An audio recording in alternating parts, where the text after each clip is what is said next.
Halo, jumpa lagi di pertemuan kali ini kita membahas mengenai kecerdasan bisnis atau bisnis intelijen. Ya, kita akan membahas apa itu bisnis intelijen dan mengapa kok masih relevan dipelajari saat ini. Ya, yuk langsung saja. Nah, dari pengertiannya dulu ya, dari pengertiannya dulu. Intelijen itu apa sih intelijen? Ya, intelijen itu kemampuan untuk memahami keterkaitan fakta. Ya, jadi ceritanya ada fakta. Nah, tapi fakta itu apa? Kejadian-kejadian yang ada di sekeliling kita. Nah, nah, dari kejadian-kejadian yang di sekeliling kita, kita harus paham nih atau bisa mengambil informasi darinya. Nah, tapi mengambil informasi dari fakta itu harus sesuai dengan tujuan yang diinginkan. Jadi tidak asal, tidak berdasarkan keinginan. Nah, tapi dipaskan, disesuaikan dengan goal yang diinginkan. Nah, jadi ini hubungannya nanti dengan perusahaan ya.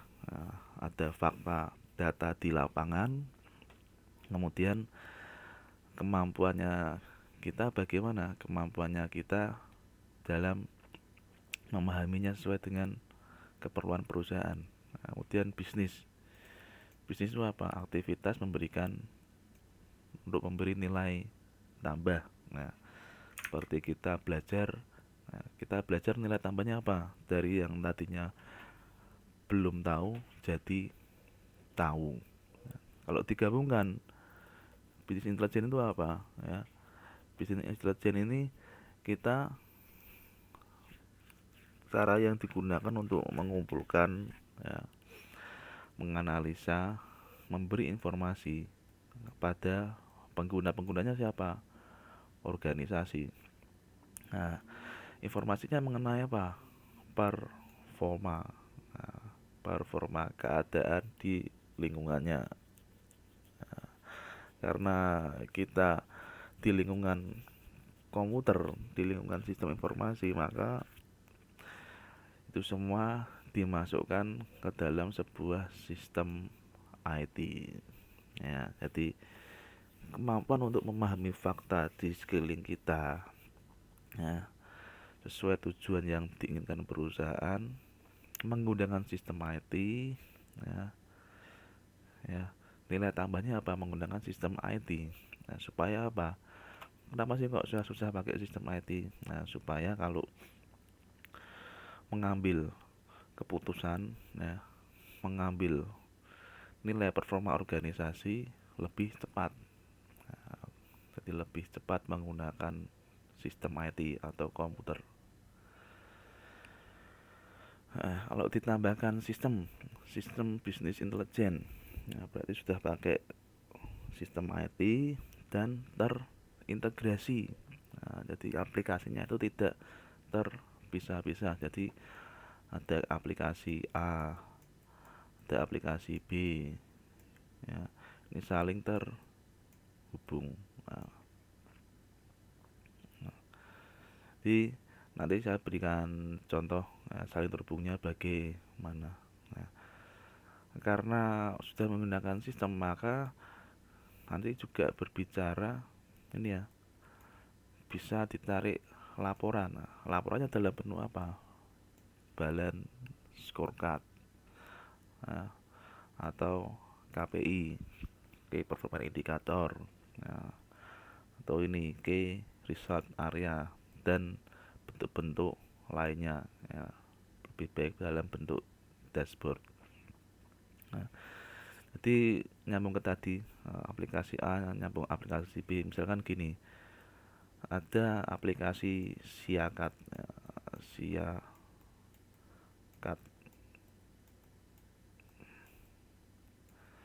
kemudian di Siakat itu kan ada pembayarannya. Nah, pembayaran itu menyambung ke aplikasi akun rekening bank. Nah, bagaimana supaya di Siakat ini ketika Siakat itu sistem informasi akademi ya. Bagaimana ketika ada mahasiswa yang transfer ke Siakat, didaftarkan di Siakat, oh si A masuk ke Universitas A, masuk ke Universitas B misalkan, dan bayar, daftarkan. Tapi bagaimana ketika transfer, nah, dia bisa langsung otomatis masuk ke sistemnya. Nah, oh, si A ini sudah statusnya bayar. Oh, kalau sudah bayar, maka bisa dapat nomor induk mahasiswa atau NIM. Itu yang namanya sistem ya, saling terhubung. Nah, jadi kalau dibuat gambaran antara bisnis intelijen ke era sekarang ya, era data mining, gambarannya seperti ini. Jadi pertama ada bisnis dulu. Nah, ada bisnis, ada aktivitas memberi nilai tambah. Nah, aktivitas memberi nilai tambah itu ya, misalkan aktivitas memberi nilai tambahnya apa? Jualan. Nah, ya, jualan apa? Misalkan usaha dagang, nah, jualan toko-toko itu bahan bangunan, nah, atau tadi siakar lah ya, aktivitas proses belajar mengajar, maka ada data apa, data untuk yang dihasilkan dari proses belajar mengajar itu. Nah, data dosennya siapa, mahasiswanya siapa, kelasnya apa ya, kemudian materinya apa. Nah, jadi data semakin lama semakin banyak, kemudian ditambang, di mining. Nah, data ditambang, di mining, sehingga menjadi kemampuan cerdas ya. Jadi cerdas. Nah, kecerdasan itu akhirnya nanti digunakan kembali lagi untuk meningkatkan proses bisnis. Nah, jadi hubungannya bisnis intelijen ke data mining. Nah, kita belajar juga mengenai proses pengubahan data menjadi informasi. Prosesnya seperti apa ya? Ini ya, dari hati data. Nah, dari data, nah, data dimasukkan ke basis data. Nah, basis data dimasukkan ke data warehouse. Nah, jadi ini proses data ya nih ya. Nah, ya sampai sini data semua nih. Nah, masih data mentah. Nah, kemudian masuk di mining. Nah, miningnya mana? Sini. Nah, setelah di mining kemudian supaya ada kecerdasan, supaya kita bisa memahami keterkaitan fakta ini, ditampilkan dalam bentuk visualisasi data. Visualisasi data bentuknya apa tadi? Ini balance scorecard, KPI. Nah, seperti itu ya. Dari data ditambang, ditampilkan, nah, sehingga menghasilkan kemampuan memahami fakta untuk meningkatkan proses bisnis. Nah, jadi sejarah kecerdasan bisnis itu dimulai sejak tahun 50 ya. Sejak tahun 50 di Carnegie Institute of Technology. Jadi ini ilmu yang sudah cukup lama.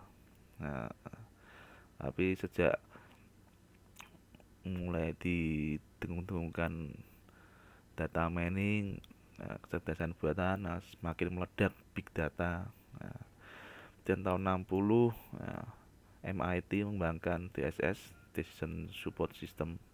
Nah, dalam bentuk sistem komputer yang interaktif. Nah, ini kalau dilihat sejarahnya kan tahun 60 ditemukannya transistor ini. Di sejak adanya komputer, nah langsung curi start ini ya MIT ini. Nah, kemudian tahun 70 DES menjadi area riset. Nah, ini kita kapan nih menjadi area riset di DSS nih. Kemudian tahun 80 DES berkembang menjadi AIS, Executive Information System. Nah, jadi sistem pendukung pengambilan keputusan. Nah, ada organisasinya nih ODSS. Kemudian tahun 90 dikembangkan konsep data warehouse. Data warehouse itu apa ini tadi? Jadi ada banyak basis data, ya, kumpulan basis data, kemudian dimasukkan di namanya data warehouse. Nah, ini investasinya lumayan besar ini ya. Ada banyak database saling berkomunikasi ini. Nah,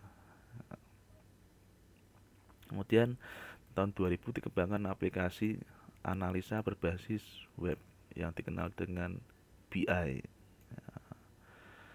Ya, jadi nanti harusnya aplikasi berbasis web ini, ya, ini ada aplikasi, nah, aplikasi web, ada berbagai basis data, ya. Nah, aplikasi berbasis data ini, ya, banyak basis data ini harusnya bisa terkoneksi ke aplikasinya ini supaya apa? Bisa diambil kesimpulan, nah, bisa diambil ilmunya, nah, bisa diambil pemahaman faktanya supaya menjadi intelligence, ya, kemampuan untuk memahami fakta di sekeliling. Nah, kenapa sih kok perlu kita belajar kecerdasan bisnis, ya, manfaatnya ini ya, menurut statement tahun 2003, meningkatkan nilai data dan informasi organisasi. Nah, di data dan informasi organisasi itu lebih bermakna. Nah, dan yang terpenting ini terintegrasi, ini yang mahal harganya nih, ya, kata-kata terintegrasi. Nah, kemudian kalau sudah terintegrasi, nah, kinerja organisasi ini bisa terpantau, ya, bisa terpantau. Kalau terpantau nanti, ya, kinerja organisasi akhirnya bisa diukur. Nah, diukurnya menggunakan apa tadi, KPI, balance scorecard, dan lain sebagainya. Nah, kemudian kalau kinerja organisasi sudah terpantau, ya, maka nilai teknologi informasi ini bisa meningkat. Ya, sistem yang ada, ya, tidak dianggap beban, tapi dari hidden cost, bisa menjadi added value, yang berguna bagi perusahaan. Nah, berikutnya menciptakan well informed worker. Nah, jadi informasi organisasi, informasi perusahaan, ya, tidak hanya bisa diakses oleh orang-orang tertentu, tapi yang bekerja di dalamnya. Nah, misalkan ada orang yang bekerja di sebuah kampus misalkan, bisa tahu nih berapa biaya kuliah tahun ini bukan tahun kemarin. Nah, gunanya untuk apa? Supaya kalau ada yang tanya, berapa sih harga kuliah di tempatmu, bisa jawab. Bisa jawab sesuai kelasnya. Nah, kan kelas di kampus ada beberapa, misalkan ya kelas reguler 1, reguler 2, atau reguler 3. Nah, atau untuk gelombang 1 dan gelombang 3 bayarnya tentunya berbeda. Nah, itu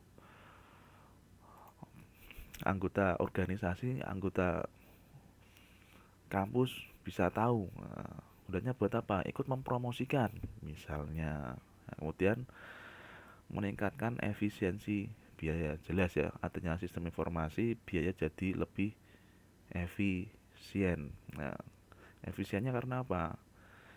Hemat waktu, mudah pemanfaatan, dan meningkatkan profit. Kalau tadi manfaat, sekarang tujuan. Nah, supaya kita lebih mantap lagi, nah, mengapa sih kok perlu belajar kecerdasan bisnis ini ya? Jadi tujuan kecerdasan bisnis ini meningkatkan tadi ya, layanan sistem informasi, efisiensi, efektivitas di sebuah organisasi atau perusahaan ya. Dan oleh karenanya dalam penerapan kecerdasan bisnis harus mendukung visi misi tujuan strategi perusahaan, nah, sesuai nah, direct atau arah kinerja yang diinginkan. Nah, jadi di sebuah perusahaan pasti ada yang memberi arahan, direct arahan. Siapa yang memberi arahan? Dari pucuk pimpinan. Biasanya namanya direktur. Direktur ini dalam perusahaan, dalam mengambil keputusan, dia tidak boleh asal-asalan, harus mengambil berdasarkan informasi. Informasi diperoleh dari mana? Sistem. Kalau hanya ada sistem informasi dan sistem, tapi tidak bisa mengambil keputusan dari sistemnya, maka juga percuma. Sistemnya hanya dipakai orang-orang tertentu. Tapi kalau ada sistem, ada informasi, berhasil diubah menjadi knowledge, nah, itu yang menjadi nilai tambah direktur dalam pengambilan keputusan cepat. Nah, misalkan nih, oh kita bulan ini kelihatannya pemasukannya akan sedikit kontraksi, nah, maka dari itu kita harus mengefisiensikan. Yang diefisiensikan apa? Nah, cari ini ya, item-item barang-barang yang mungkin tidak terlalu dibutuhkan. Nah, karena pakainya sistem, nah, tinggal cari, searching saja, nah, di dashboard ketahuan. Nah, oh barang ini tidak terlalu berguna ya, dikurangi saja untuk stoknya, pemesanannya di supplier. Nah, selesai. Kinerja perusahaan akhirnya meningkat. Nah, oke. Nah, kemudian tadi sudah ada gambaran sedikit mengenai proses bisnis intelijen. Nah, kita berbicara sekarang arsitekturnya BI. Nah, tadi sudah share bahwa dengan menggunakan sistem informasi, tapi namanya sistem informasi itu harus terintegrasi. Kenapa kok bisa terintegrasi? Antar banyak basis data ini yang saling yang ada dalam perusahaan itu harus saling terkoneksi. Nah, gambarnya seperti ini. Ini ada database accounting, ada database CRM, ada database manufacturing, database siakat mungkin. Nah, dia masing-masing basis data ini harus diambil recordnya, harus diambil datanya yang berguna, dimasukkan ke sebuah gudang penyimpanan data yang namanya data warehouse. Buat apa? Ya, supaya dalam proses pengambilan informasinya cepat. Nah, jadi nanti di data warehouse ini datanya sifatnya hanya read only. Nah, ya, data yang di sini bukan data transaksi. Data transaksi adanya di sini ya, data source ya. Nah, kemudian kalau sudah diambil ya data-datanya yang berguna, nah, dibuat menjadi data cube. Nah, di data cube supaya apa, memudahkan, nah, di dalam dashboardnya. Dashboardnya bentuknya apa? Reporting nanti. Nah, reportingnya seperti apa? Ya, reporting dari ini KPI. Ya, reporting dari apa? Ini ya, KPI, balance scorecard, key research area dan lain sebagainya. Nah, ya di klien. Nah, atau ini ada istilah OLAP nih. OLAP analisis ini apa? OLAP itu online analytical processing. Nah, jadi pemrosesannya online. Ya, jadi gitu pengantar untuk kecerdasan bisnis. Nah, kita sudah belajar mengapa sih kok perlu mempelajari kecerdasan bisnis dan kenapa kok masih relevan di era sekarang ini ya. Oke, gitu saja materi kali ini, kurang lebihnya mohon maaf dan jangan lupa untuk happy coding.